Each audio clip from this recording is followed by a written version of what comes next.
Assalamu alaykum aziz qarindoshlar. Agar siz maktabni tugatayotgan o'quvchi bo'lsangiz yoki bo'lmasa oliy o'qish o'rinlarini tugatayotgan student bo'lsangiz, bizning kasb egalari nomli peredachimizni ko'ring. Aziz qarindoshlar, bu peredachimiz maktabni tugatgandan keyin qanday o'qish o'rinlariga tushish va qanday yerlarda ishni boshlash kerakligini tasviya qildi. Bugün bizning studiyamizda Qadam telekanal riyosatchisi ham yosh ustoz Abdumanap Mahmudjon akamiz studiyamizga xush kelibsiz. Aldı bilan peredachimizni boshlamay turib, o'zingiz to'g'riliq deb bergan bo'lsangiz. Ben Abdumanap Mahmudjon, Almut shahri Emgesh Qozoq nahiyasi Qoramiyasida 1997-yili Adishi ailesida dunyoga keldim. Shu ailada tug'ilib o'sib, 11 yillik o'rta maktabni shu mahallada tugatdim. Ailangiz to'g'riliq deb ketgan bo'lsangiz. Endi ailemde biz 6 jon. Onun içinde atanam hazır hayatta, şundaqla çoğun akam, Adem, onundan keyinki oturançı akam ve kendisi ben. Onundan bu yan aklarımdan balları, yani benim fıklarım, sınırlarım uyda. Özünüzün şahsi ailengiz var mı? Şahsi ailem yok, hazırca buyda. Maktabni tugatgandan keyin qanday o'qish o'rinlariga tushdingiz? Endi maktabda o'qiyotgan paytlarimdan boshlab men maktabda bo'layotgan ishlarga aktiv faol qatnashdim. Shuning o'zida o'quvchi davrimda oldimga bir necha maqsadlar, armonlar qo'yilgan edi. Shularning biri kichigimdan bir tarafdan oshpaz bo'lishga armonlasam, ikkinchi tarafdan jurnalist bo'lish armonim edi. Hem üçüncü tarafdan san'at o'qish o'rniga tushish men uchun bir armon edi. Maktabni tugatgandan keyin shu armonlar ustida o'yinib uydagilarimning qo'llab-quvvatlashi bilan Almut shahridagi Pyotr Chaykovskiy nomidagi muzikalik san'at o'qish o'rniga Uyg'ur bo'limiga Milliy chalg'u asboblar fakultetiga o'qishga tushdim. Studentlik davringiz qanday o'tdi? Endi studentlik davrim men uchun nihoyatda qiziqarli paytlarga to'lib toshqanda desam xatolashmayman. Sababi o'ylayman, har bir insonning maktabdagi davri bo'lsin, bog'liq davri bo'lsin, studentlik davri bo'lsin, qaytarilmaydigan bir mezgillarning biri. Endi men uchun studentlik davrim shu o'qish o'rniga tushgandan keyin birdinla o'ng'ay bo'lgan yeri yo'q. Sababi men o'zim maktabda o'qigan paytlarimda bizda oddiy maktabda, ya'ni kasbiy turda san'at o'qish o'rni bo'yicha dars bermagan. Ya'ni notlarni bilmadik, ya'ni boshqa muzikalik terminlik so'zlarni bilmadik. O'qish o'rniga tushgandan keyin shuning hammasini o'rganib, o'qib, bilib o'qish degan qiziqishimiz, intilishimiz yana ortdi. Bir so'z bilan aytganda, studentlik davrim men uchun nihoyatda qiziqarli o'tdi.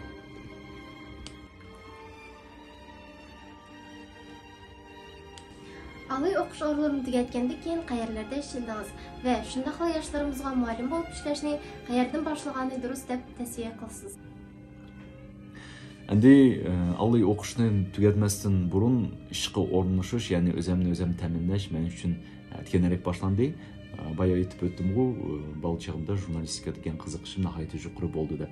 2016-yili 2-kursda o'qiyotganimda shu Olmaotada Tangritog' Uyg'ur telekanalining echilg'iniga men nihoyatda xursand bo'lib, shu e'lonni anglab, jurnalist sifatida ishlab ko'rsam degan qiziqishim texmo ortib, shu telekanalga berib, kastingdan o'tib ishga o'rinlashdim. Men uchun ish faoliyatim mana shu vaqtda boshlandi.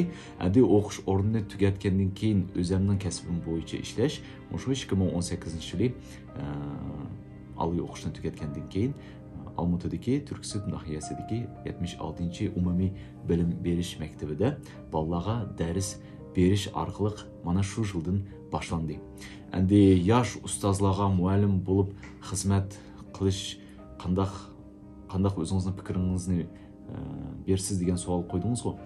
Bu savolga javob bersam, har bir yosh kelajak ustozning qiziqishi, intilishi, bolalarga degan muhabbati har kimning har turli. Agarda kelajakda albatta bolalarga degan muhabbati nihoyatda yuqori bo'lib, kelajakda men shunda o'zimizning kelajagimizni, bizning mamlakatimizning bolalarimizni o'zimizning tarbiyalaydigan azimatlarni men yetib chiqishiga o'zimning ulushimni qo'shma deydigan haqiqiy ustozlar bo'lsa, albatta ularga ustozlik yo'lida xizmat qilgan durust deb o'zimning fikrimni bildirgan bo'lar edim. Şu özünüzün ustazlıq kəsbinizdə qandaq qutuqlarga yetdiniz? Endi futuqlarım şükür hazırkı vaqtda az emas, nəhayət yetərlik desəm oldu. Şularning ichida o'zim men respublikalik ham xalqarалық san'at yo'lida uyushtirilgan konkurslarning laureati bo'lman.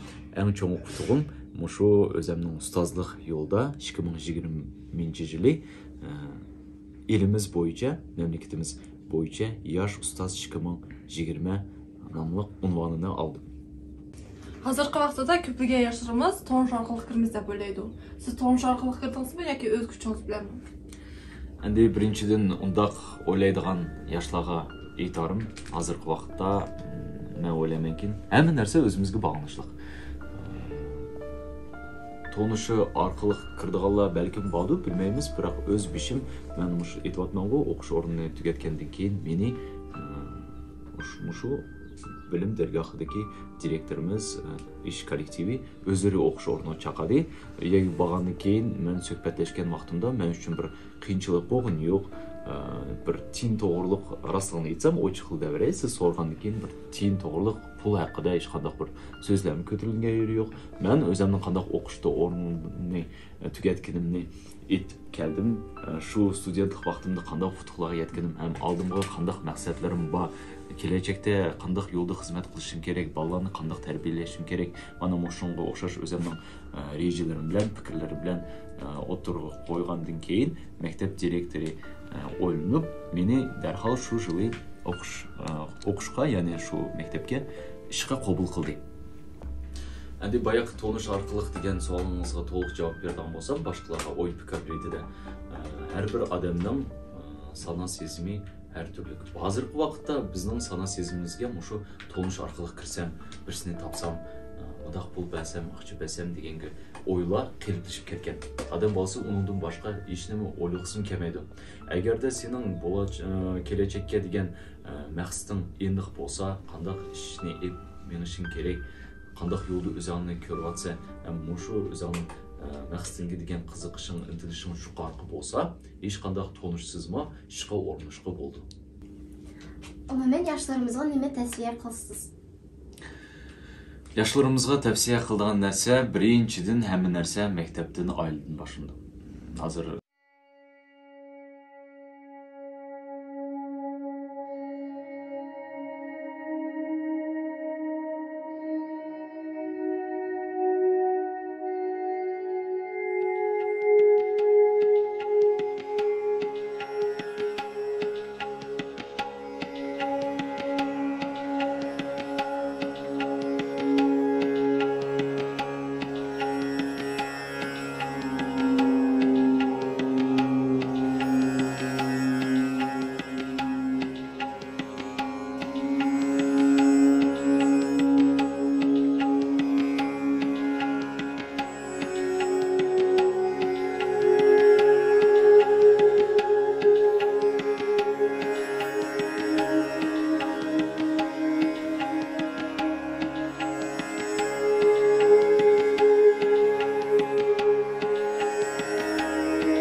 degan kasbim orqali baribir kelajakda davomlashtirmoqqa o'zimning faoliyatimni deydigan odamlar bor. Undaq odamlarga deydiganim, o'qidingizmi?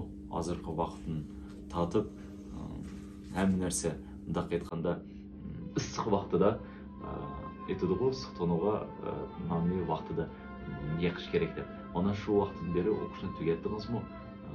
дипломыңыз bilan birga ishga o'rnashib, kelajakda mushu o'zingizning qiziqishingizga emas, mushu yoshlarga bo'lsin, boshqa odamlarga ulgu retida siz minnatli turda ishga o'rnashib ishlashingiz kerak. Aka, bizning передача sizga yoqdimi? Albatta yoqdi. Birinchidan mushu fursatdan foydalanib, cho'ng o'zimning minnatdorligimni bildiraman. O'sha hurmatlab hayotda bo'layotgan o'zimizning oldimizga qo'ygan maqsadlarimiz bilan bo'lish uchun chaqirganlar bo'layotganlar uchun yana bir qator minnatdorligimni bildiraman. Endi mening o'zimning shaxsan o'y fikrim mushu